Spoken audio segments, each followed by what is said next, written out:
So this is the board I was trying to use yesterday for leveling. You can kind of see how it curves a little bit, have some waves in it, not exactly good for getting things level. So I had to find a different board to use today, and thankfully found a 2x4 up in the rafters of my garage.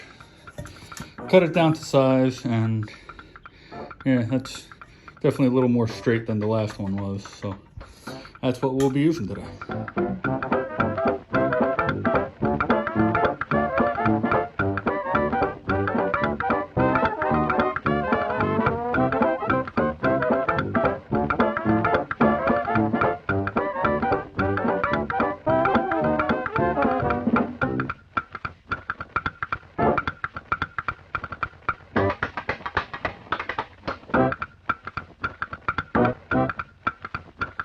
All right, I got this to a point where I'm pretty happy with it. I mean, it's not perfect, but it's also not a patio. It's a fire pit, you know? I'm not overly concerned. You know, there may be a few little gaps here and there, but again, it's a fire pit. It's not a full patio. You see the level's pretty much right on. I'll move it around a couple times.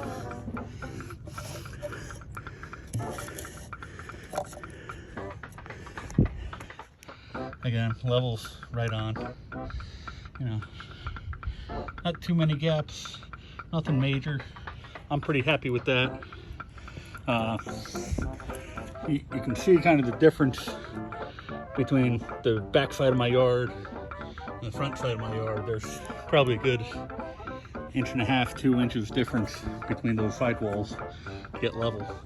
But I'm pretty happy with that, so I'm gonna move on to setting the ring and stacking the bricks next. And of course, I got my helper, Dover Dog. Dover Dog, good boy. All right, so I got my fire pit kit from Lowe's. At the store, it's all pre-stacked on a pallet.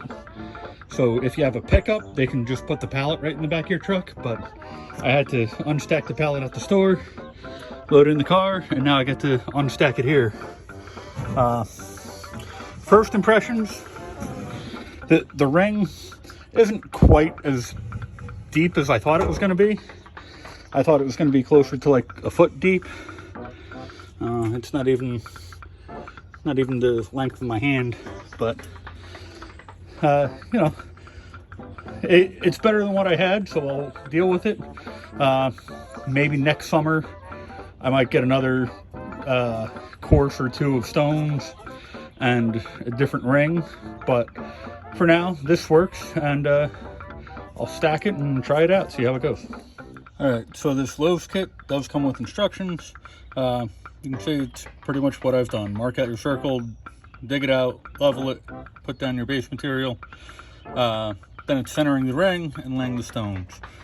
I'm pretty much going to be assembling it as per the instructions, and I'll show you how it goes.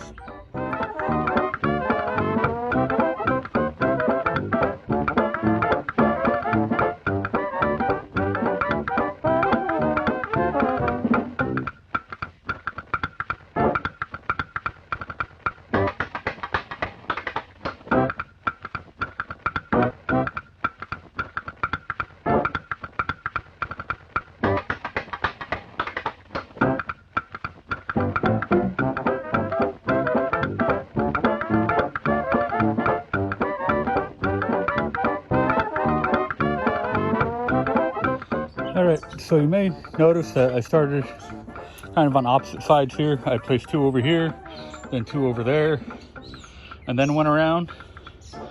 The reason I did that is because I wanted to leave some space between these bottom row pavers to allow some air into the bottom of the fire.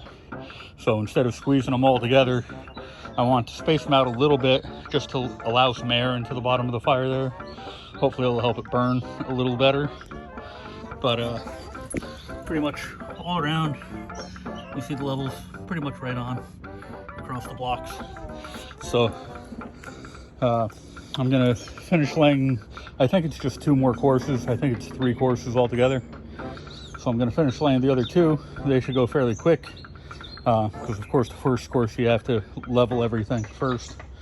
So the other 2 should go pretty quick. It is starting to get dark, but I'll set up the light and we'll see how the video turns out.